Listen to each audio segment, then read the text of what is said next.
नमस्कार, मैं हूं डॉक्टर प्रसून। संविधान की प्रस्तावना में धर्मनिरपेक्ष और समाजवादी शब्दों को जोड़ने के कांग्रेस सरकार के निर्णय पर बहस ने एक बार फिर गर्म रुख ले लिया है।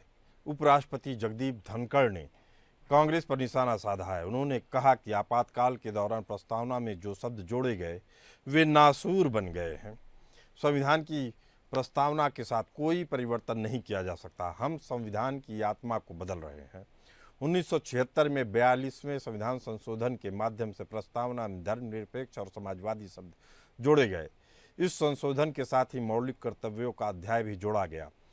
हालांकि 1977 में भारतीय जनता पार्टी की सरकार ने आपातकालीन समय में कई संविधान संशोधनों को 44वें संविधान संशोधन के माध्यम से पलट दिया, लेकिन प्रस्तावना में किए गए बदलावों और मौलिक कर्तव्यों को बरकरार रखा।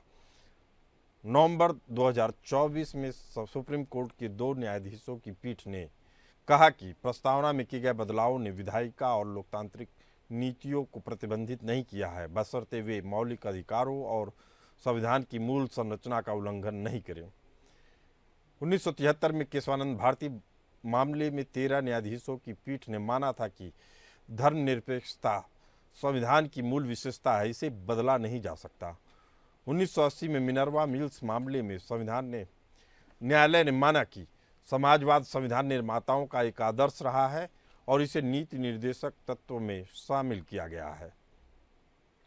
पहले दत्तात्रेय होस बोले, अब देश के उपराष्ट्रपति जगदीप धनखड़ ने संविधान की प्रस्तावना में जोड़े गए शब्दों को लेकर जिस तरह से अपने मत व्यक्त किए हैं, उससे लेकर अब देश में भी राजनीति शुरू हो चुकी है। पिछले कुछ सालों से विपक्ष लगातार सरकार पर इसी बात को लेकर हमलावर रहा है कि सरकार संविधान बदलने की तैयारी कर रही है। ऐसे में इस तरह के बयान सामने आने के बाद विपक्ष एक बार फिर से इसे लेकर आक्रामक है और देश में संविधान के नाम पर राजनीति को गरमा रही है। सवाल यह है, क्या सुप्रीम कोर्ट के फैसलों के बाद सरकार चाहे भी तो क्या संविधान से धर्मनिरपेक्ष और समाजवाद शब्द हटा सकती है? क्या संविधान का प्रस्तावना जिसमें ये शब्द है, क्या उसे संविधान का हिस्सा माना जाता है? बाबा साहब के विचारों के विरुद्ध है ये संशोधन? क्या समाजवाद सरकारी नीतियों का हिस्सा नहीं होना चाहिए? क्या धर्मनिरपेक्षता को नए तौर पर परिभाषित करने की जरूरत है? ये तमाम सवाल है जिसका अब हम जवाब लेंगे। इस मुद्दे पर चर्चा करने के लिए हमारे साथ बैठी हैं डॉक्टर स्वाति जिंदल,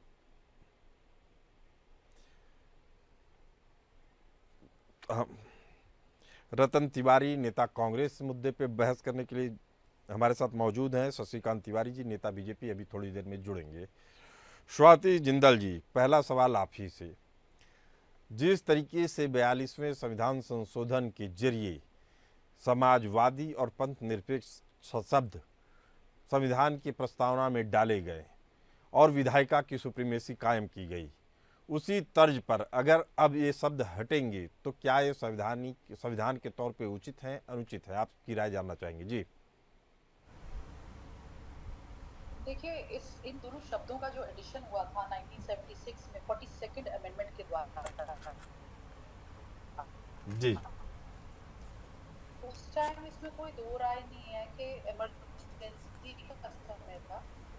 कहा जाए तो ज्यादातर ऑपोजिशन के लीडर्स जो थे वो जेल में थे, तो एक तरीके प्रोसेस होना चाहिए कोई भी अमेंडमेंट करने का, वो प्रोसेस पूरी तरह से कायम नहीं था उस टाइम।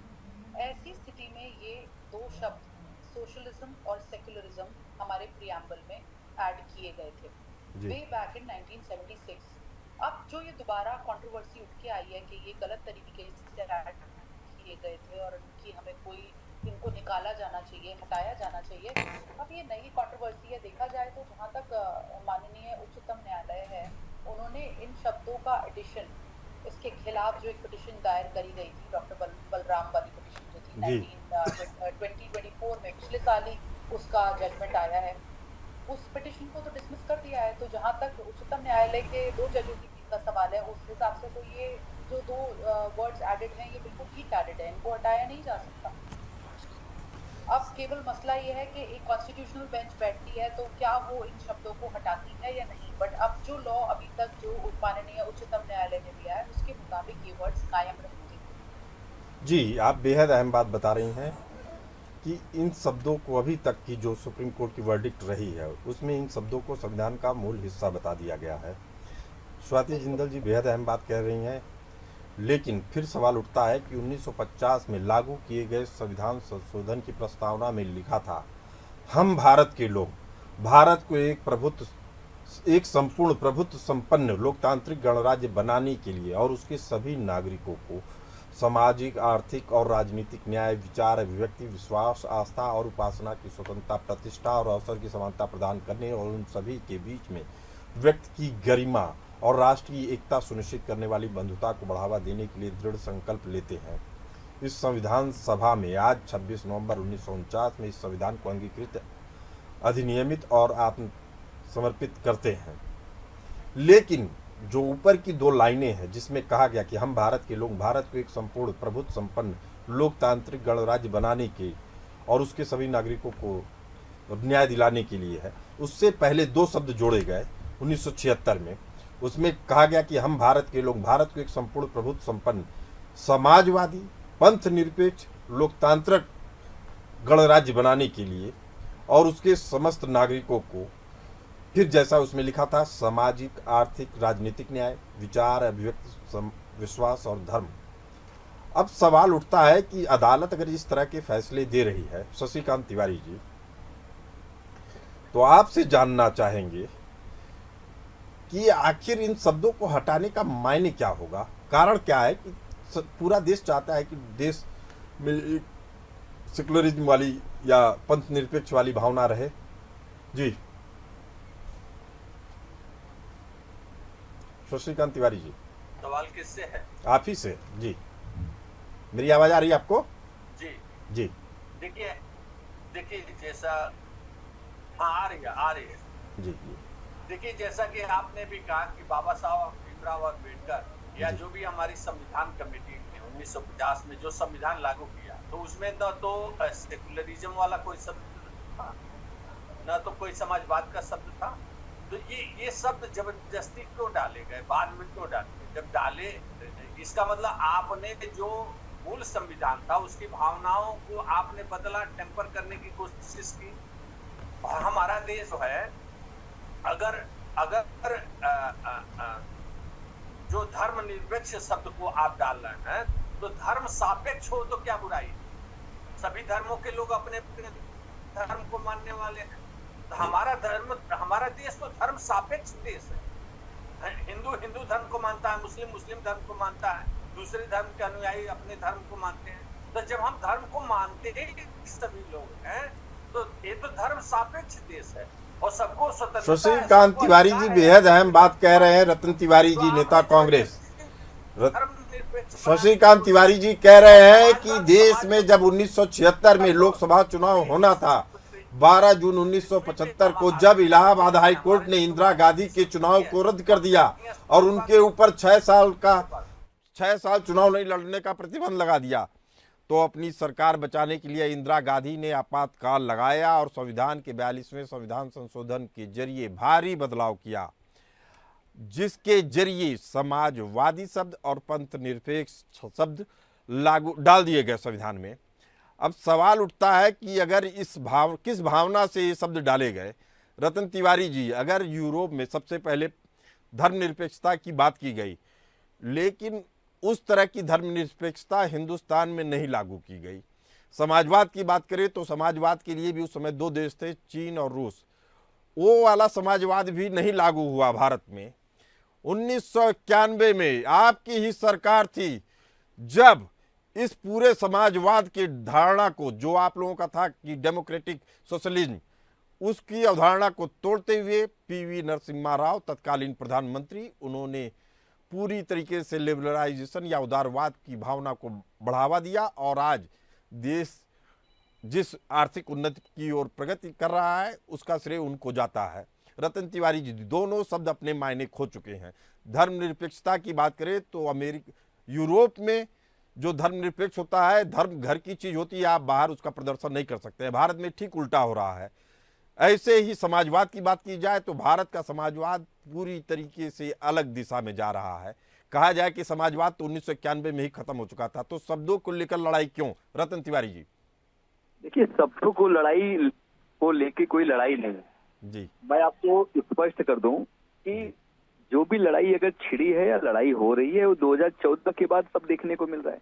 अभी आपने और हमारे मित्र ने 77 का जिक्र करते हैं, लेकिन 77 में अगर इमरजेंसी लगाई गई तो उसका तो हमें खेद है। श्रीमती सोनिया गांधी जी ने खुद सामने आके कहा कि इसका मुझे दुख है, ये गलत तरीके से लगाई गई इमरजेंसी थी, जिसका मुझे हमेशा से दुख रहेगा। हमने तो अपनी गलती एक्सेप्ट कर ली, लेकिन उसके बाद भी जनता ने इंदिरा गांधी जी को फुल माइंडेड देके अपना प्रधानमंत्री तो बनाया ना। जी तो जनता ही तय करती है, और अगर जो भी कुछ संविधान में अगर फेरबदल हुआ है, जो भी हुआ है, भारतीय जनता पार्टी कितनी बार कर चुकी, कांग्रेस कर चुकी, वो तो जनता के डोमेन में है, जनता के बीच में है। रतन तिवारी जी, आप बेहद अहम बात कह रहे हैं। आप कह रहे हैं कि विधायिका जो जनता द्वारा चुन के आती है वही सुप्रीम है, यही कह रहे हैं आप? बिल्कुल, जनता ने जिसे अपना माइंडेड दे दिया वही सुप्रीम है, हम तो कह रहे हैं बार तो बार। आप हम कह रहे हैं कि जनता अगर की संविधान जनादेश को स्वीकारते संशोधन हैं। में जो बदलाव हुआ था कांग्रेस की थी, उसी तरीके से बीजेपी भी कर सकती है। आपने शब्द डाला प्रस्तावना में, वो शब्द हटा दे रही है, तो इसमें दिक्कत क्या है? बीजेपी जो है वो अलग हथकंडा अपना रही है। बीजेपी जो है वो बदले की राजनीति कर रही है। बीजेपी वही कर रही है जो जनता को उससे खामियाजा भुगतना पड़े। अभी महाराष्ट्र में देख लीजिए, अभी महाराष्ट्र में इन्होंने हिंदी के ऊपर एक बहुत बड़ा एक जन सैलाब उमड़ने वाला था, लेकिन भारतीय जनता पार्टी की सरकार उस पे झुक गई और उन्होंने जो सख्ती हिंदी जो चालू करने वाले थे महाराष्ट्र में, वो पीछे हो गए। जी तो कहीं ना कहीं भारतीय जनता पार्टी, चाहे किसानों का काला कानून हो, नहीं, चाहे मैं संविधान आपसे केवल संशोधन दो की बात शब्दों हो, पे बात कर रहा हूँ रतन तिवारी जी। धर्मनिरपेक्षता और समाजवादी शब्द पे मैं फिर कह रहा हूं आपसे कि जिस तरीके की, अगर संविधान के 42वें संशोधन 1976 की बात करें तो इंदिरा गांधी की पार्टी भारतीय राष्ट्रीय कांग्रेस आर, उस समय इसका नाम होता था भारतीय राष्ट्रीय कांग्रेस आर, के पास 360 सीटें थीं, वह पूर्ण बहुमत में थी। 42वें संविधान संशोधन के जरिए ही देश में सुप्रीम कोर्ट के अधिकारों को सीमित करके संसद की सर्वोच्चता को कायम किया गया। अदालतें भी इस बात को मान ली। अब अगर यही चीज दोबारा की जाए तो क्या आपत्ति? आपत्ति का ठीक कारण जानना चाहता हूँ रतन तिवारी जी। नहीं, आपत्ति तो लगातार है ना। अब देख लीजिए, अब चुनाव आयोग के आयुक्त को चुनने का जो शक्ति थी, जिसमें विपक्ष के नेता थे, प्रधानमंत्री थे, जिसमें हम चाहते थे कि सुप्रीम कोर्ट के चीफ जस्टिस भी उसमें आ जाएं, लेकिन उन्होंने उनको हटा के एक केंद्रीय मंत्री को शामिल कर लिया। तो भारतीय जनता पार्टी क्या कर रही है, क्या दिखा रही है, क्या उनका उद्देश्य है, वो सबके सामने है। वो संविधान को बदलने की बात तो खुल के बोल रहे थे उनके सांसद की 400 सीट आ जाएगी, संविधान को बदल देंगे। 125 से ज्यादा संविधान संशोधन हो चुके रतन तिवारी जी। नहीं, मेरा कहने का समाज मतलब संविधान को हमारा संशोधन संविधान करने का लचीला अधिकार बनाया गया सरकार था के पास ताकि है। पूरे देश की जनता की भावनाओं को समय समय पर जाहिर करे। संविधान नहीं, बिल्कुल मैं बोल रहा हूँ ना, संविधान को आप संशोधन करने का अधिकार है, आप डॉक्टर करिए। स्वाति जिंदल जी, मैं बार बार पूछ रहा हूं आपसे भी वही सवाल पूछ रहा हूं जो इन दोनों राजनीतिक दलों के नेताओं से पूछ रहा था कि जब आपके पास 360 सीटें थीं और आपने संविधान बदल दिया, वो भी इमरजेंसी का पीरियड आ गया था, ऐसी स्थिति परिस्थिति में इन कानूनों की अगर समीक्षा हो रही है या इन दोनों शब्दों की समीक्षा हो रही है तो इसमें आपत्ति क्या है? एक बार फिर से समझना चाहेंगे आपसे जी।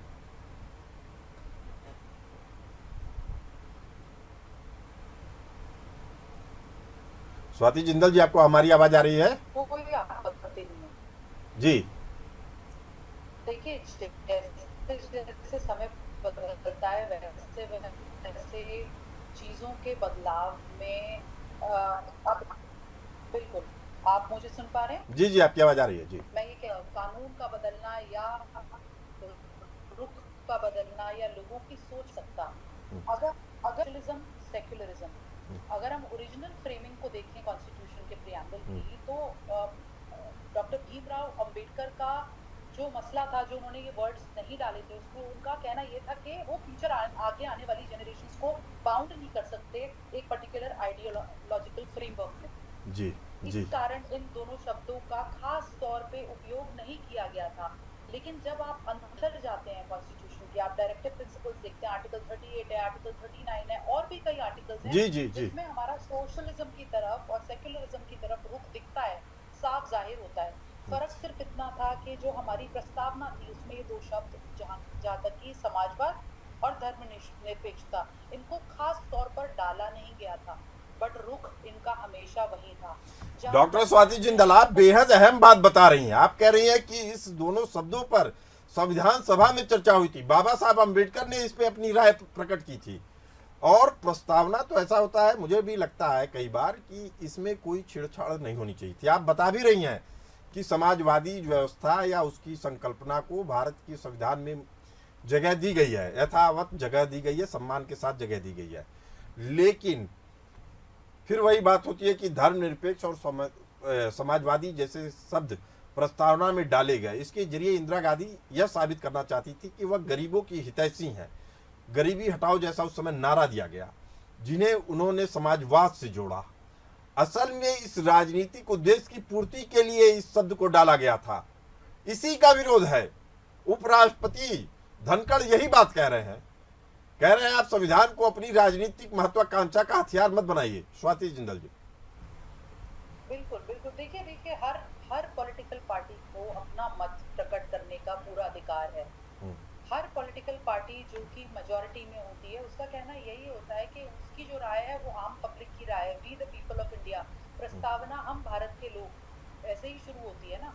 तो अगर हमारी पॉलिटिकल पार्टी जो आज मेजॉरिटी में है, अगर वो ये कहती है कि ये दो शब्द नहीं होने चाहिए, तो बात सिर्फ ये आ जाती है कि अपना अमेंडमेंट की जाए और फिर मामला फिर दोबारा माननीय उच्चतम न्यायालय के पास ही आएगा कि क्या ये अमेंडमेंट जायज है या नाजायज है। जहां तक कि मैंने आपको पहले ही बताया कि 2 जजों की पीठ ऑलरेडी ये कह चुकी है कि इन दोनों शब्दों का होना प्रियम्बल में एक बेसिक स्ट्रक्चर की बात है और इन्हें हटाया नहीं जा सकता। तो एक उच्चतम न्यायालय का रुझान किस तरफ है ये हम देख चुके हैं। ये देखने वाली बात होगी। लेकिन फिर भारत में लोकतंत्र, भारत ने डेमोक्रेटिक सोशलिज्म को चुना, जहां निजी संपत्ति और बहुदलीय व्यवस्था बरकरार रहती है। चीन की बात करें तो वहां अधिनायकवादी समाजवाद अपनाया गया, जहां आर्थिक उदारीकरण के बावजूद पॉलिटिकल इंडिपेंडेंस यानी राजनीतिक स्वतंत्रता नहीं होती है। रूस ने समाजवाद को भले से आज त्याग दिया है, लेकिन सोवियत विरासत का प्रभाव आज भी रूस पर दिखता है। यानी जो समाजवाद था भारत में पूरी तरीके से बदला हुआ दिखता है। और कई बार चिंता होती है कि राजनीतिक उद्देश्यों को, राजनीतिक चिंताओं को संपोषित करता है। शशिकांत तिवारी जी, भारत का मॉडल समावेशी और लचीला है, जबकि चीन और रूस का मॉडल केंद्रीकृत और नियंत्रित है। क्या लगता है ये व्यवस्था भारत में इस समय अनुकूल नहीं है? शशिकांत तिवारी जी। जी जरा प्रश्न दोहरा दीजिए डॉक्टर साहब। मैंने बताया कि भारत का समाजवाद कैसे रूस और चीन के समाजवाद से एकदम अलग है। भारत का समाजवाद जो है वो समावेशी है, लचीला है, और जबकि चीन और रूस का मॉडल केंद्रीकृत और नियंत्रित है। तो मुझे लगता है कि ये भारत की जनता की इच्छाओं के अनुरूप है। आपको क्या लगता है शशिकांत तिवारी जी? बिल्कुल, देखिए भारत का जो समाजवाद है वो 10,000 साल वर्ष पहले से, जब हमारी सभ्यता इस पृथ्वी पे सबसे पहले जो सभ्यता आई वो हमारी सनातनी सभ्यता है। हमारे सनातनी जो पद्धति है जीवन का, उसमें ही समाजवाद है। तो हमको किसी अन्य देशों से, चीन या अन्य देशों से समाजवाद सीखने की कतई आवश्यकता नहीं है। और अगर समाजवाद और धर्मनिरपेक्षता के आड़ में अगर मंसूबे अलग हैं और देश को तोड़ने की साजिश रही है, हमेशा दूसरे शक्तियों को उभारने की और तुष्टीकरण की नीति रही है। हमारे देश में जब से संविधान में समाजवाद और धर्मनिरपेक्षता 2 शब्द जोड़े गए, तब से दोनों के आड़ में तुष्टीकरण का काम किया गया। इस देश में तुष्टीकरण की आवश्यकता नहीं है। हम तो स्वाभाविक रूप से हमारी जो तुष्टीकरण की आवश्यकता नहीं है। बेहद अहम बात रतन तिवारी जी, कहा जा रहा है कि आप धर्मनिरपेक्षता, सेकुलरिज्म की बात करके असल में भारत में तुष्टीकरण की नीतियों को बढ़ावा दे रहे हैं। यूरोप में जिस धर्मनिरपेक्षता की बात की जाती है वह घर के अंदर की चीज होती है। आप सड़क पे इसका प्रदर्शन नहीं कर सकते हैं। अगर आपको पूजा करना है, पाठ करना है, धार्मिक चिन्हों को लागू करना है, तो आपको अपने घर के अंदर करना होगा। वहाँ की जो सभ्यता और संस्कृति है उसी के अनुरूप आपको अपने घर से बाहर उसी तरह का आचरण करना होगा। यानी किसी भी राज्य का अपना कोई धर्म नहीं होगा। अगर किसी का धर्म है तो वह उसका निजी होगा, उसके घर के अंदर होगा, यानी वह धर्म की राजनीति में विरोधी है। भारत की जो सभ्यता और संस्कृति है उसमें भी इस चीज को नहीं लागू किया गया। भारत में जो धर्मनिरपेक्षता शब्द है या जो लागू किया गया उसमें सभी धर्मों को बराबर महत्व देने की बात कही गई थी, जिसका दुष्परिणाम यह हो रहा है कि भारत में किसी धर्म को बराबर का तरजीह तो नहीं मिल रहा है, लेकिन उसके कारण तुष्टीकरण वाली राजनीति शुरू हो रही है। यह चिंता है जिसके कारण यह विरोध उठ रहा है। रतन तिवारी जी, देखिए, देश में तुष्टीकरण की राजनीति कौन कर रहा है वो देश के सामने है। कांग्रेस पार्टी ने लंबे समय तक शासन किया, लंबे समय तक सरकार चलाई, लेकिन सरकार चलाने के बाद हमने इस देश को एकजुट रखा। हमने धर्म निरपेक्षता जो कहलाता है हमारा भारत, कि धर्म निरपेक्ष राज्य है भारत, देश है भारत, तो हम उस देश में सभी धर्म सभी समुदाय को एक साथ लेके चले और एक साथ उनके धर्म को मजबूत करने का काम किया। लेकिन जब से नरेंद्र मोदी जी की सरकार बनी है तो आप देख लीजिए, एक समुदाय को टारगेट किया जाता है, एक समुदाय को गाली दिया जाता है, एक समुदाय को खोल के बोला जाता है और उनके मताधिकार के अधिकार को छीनने की वकालत की जाती है। भारतीय जनता पार्टी की दिक्कत मुझे तभी होती है जब आप लोग ऐसी बात कहते हैं जिसका कोई सिर पैर नहीं होता। आप कह रहे हैं मताधिकार नहीं, क्यों नहीं होता है बताइए आप मुझे। रतन तिवारी जी, मताधिकार कैसे छीनने वाली बात है? बात अभी केवल दो चीजों पे हो रही है, समाजवादी और पंथ निरपेक्ष पे। आप लोग क्या कहते हैं? लेकिन जब बात होगी समाजवाद पे, लोकतंत्र की बात होगी, धर्म निरपेक्षता की बात होगी, तो ये भी बात उसमें आएगी। नहीं, सुन लीजिए, आप ऐसी बात कह रहे हैं जो अभी कल्पना से परे है। न मुसलमानों के मताधिकार को कोई छीनने की बात हुई अभी तक, न किसी राजनीतिक दल ने इस तरह की बयानबाजी मैं प्रूव कर सकता हूँ। बीजेपी ने दिया इस तरह की बयानबाजी। उत्तर प्रदेश के मुख्यमंत्री ने खुले तौर पे कहा है कि हमें 20% मुसलमानों के वोट नहीं चाहिए।